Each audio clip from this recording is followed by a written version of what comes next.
క్రీస్తునందు ప్రియమైనటువంటి సోదర సహోదరులకు ప్రభు అయిన యేసు క్రీస్తు నామములో మీకు శుభములు వందనాలు తెలియచేస్తున్నాను. మరొక నూతన దినాన్ని దేవుడు మన జీవితాల్లో అనుగ్రహించినందుకు దేవునికి ఎన్నో స్తుతులు స్తోత్రాలు చెల్లిస్తున్నాను. మీ అందరికీ కూడా a blessed morning to all of you. ప్రియులారా, ఈరోజు మన జీవితాల్లో దేవుని యొక్క వాక్కును మనము ధ్యానం చేద్దాం.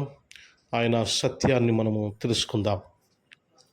కీర్తన గ్రంథము 63వ అధ్యాయము 3వ వచనంలో ఈ విధంగా వ్రాయబడింది: నీ కృప జీవము కంటే ఉత్తమము అనే మాట మనం చూస్తున్నాం. నీ కృప జీవము కంటే ఉత్తమము. ప్రియులరా, మన జీవితము జీవిస్తూ ఉంటాము. ఎవరికి స్తోమత తగ్గట్టుగా వారు జీవితము జీవిస్తూ ఉంటారు. కొంతమందికి క్వాలిటీ లైఫ్, నాణ్యమైన జీవితం జీవిస్తుంటారు. కొంతమందికి లగ్జరీ లైఫ్ జీవిస్తూ ఉంటారు. కొంతమందికి వారికి ఉన్నంతలో మంచి జీవితాన్ని జీవిస్తూ ఉంటారు.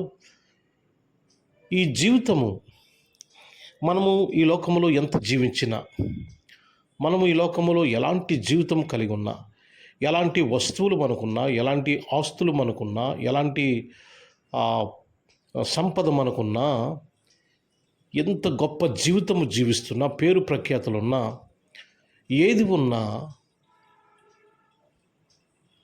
ఆయన కృప ఆ జీవితము కంటే ఉత్తమము అనేది ఈ వాక్యము సెలవిస్తుంది.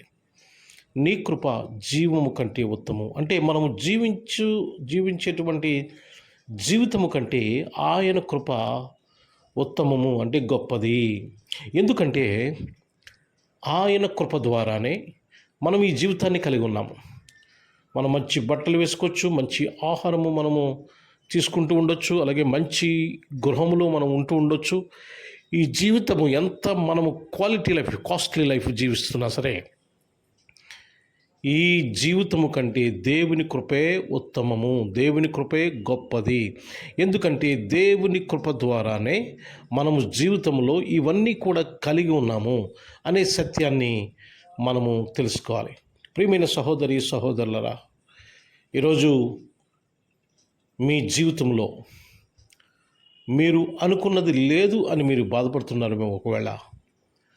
కానీ మనము జీవించే జీవితము కంటే దేవుని కృప చాలా గొప్పది. కనుక దేవుని కృప కోసం మనము దేవుని కృప నిమిత్తము మనము దేవునిని అడగాలి, దేవునిని మనము అర్థించాలి. కానీ మనకు ఉన్నటువంటి జీవితాన్ని బట్టి మనం ఊరినే అతిశయపడకూడదు. ఎందుకంటే ఈ జీవితము కంటే ఆయన కృపే గొప్పది. ఆయన కృప ఉన్నప్పుడు మన జీవితంలో ఏదైనా మనకి వస్తుంది, ఏదైనా మనకు దొరుకుతుంది. మనం ఎంత స్థాయి కన్నా మనం వెళ్ళగలుగుతాం. కనుక ఆయన కృపను పొందుకోవడానికి ఎప్పుడు కూడా మనం ప్రయత్నం చేయాలి. ఆయన కృపను మనము తీసుకోవడానికి ఎప్పుడు కూడా దేవుని దగ్గర నుంచి మనము ప్రయత్నం చేయాలి. ఆయనకు అనుగుణంగా ఉండాలి. ప్రతిరోజు కూడా ప్రభా మీ కృప చూపించండి, మీ కృప అనుగ్రహించండి అని మనము దేవునికి ప్రార్థన చేయాలి. అప్పుడు తప్పకుండా ఆయన కృప వలన మనకి ఉత్తమమైన జీవితాన్ని ఆయన అనుగ్రహిస్తారు. మనం అనుకున్నది ఇస్తారు. మనము ఏదైతే తలుస్తున్నామో దేవుడు అవి నెరవేరుస్తాడు. ప్రియమైన సహోదరి సహోదరులారా, మంచి జీవితము మీరు కావాలి అని అనుకుంటే, లేక నాణ్యమైన జీవితము మీరు కావాలని అనుకుంటే, మీరు గొప్ప జీవితము మీకు కావాలని అనుకుంటే, జీవితంలో పేరు ప్రఖ్యాతులు ఐశ్వర్యము అన్నీ కావాలని అనుకుంటే, తప్పకుండా ఆయన కృప ఎడల మనము విధేయత కలిగి ఆయన కృపను దేవుని మనము అడగాలి. తప్పకుండా దేవుడు ఆయన కృప ద్వారా మనకు ఏమి కావాలో అవన్నీ కూడా అనుగ్రహిస్తాడు. కనుక ఈ జీవితము కంటే దేవుని కృపే గొప్పది. దేవుని కృప లేకుండా మనం ఏమీ కూడా తెచ్చుకోలేము. కనుక ఆయన కృప కోసం మనం అందరూ కూడా ఎల్లప్పుడూ దేవుని అడుగుతూ దేవునికి మనం నమ్మకంగా జీవించాలని మీకు మనవి చేస్తున్నారు. దేవుడు మిమ్మల్ని అందరినీ కూడా దీవించి ఆశీర్వదించి బలపరచునుగాక. ఆమేన్. ప్రార్థన చేసుకుందాం. మీరందరూ కూడా తలలో ఉంచి నాతో కళ్ళు మూసుకోవాలని మీకు మనవి చేస్తున్నాను. మా ప్రియ పరలోకపు తండ్రి, మీ ఘనమైన శ్రేష్టమైన నామానికి వందనాలు, స్తోత్రాలు, స్తుతులు చెల్లిస్తున్నాం ప్రభా. ఈ నూతన దినము మా జీవితాల్లో మీరు అనుగ్రహించినందుకు వందనాలు.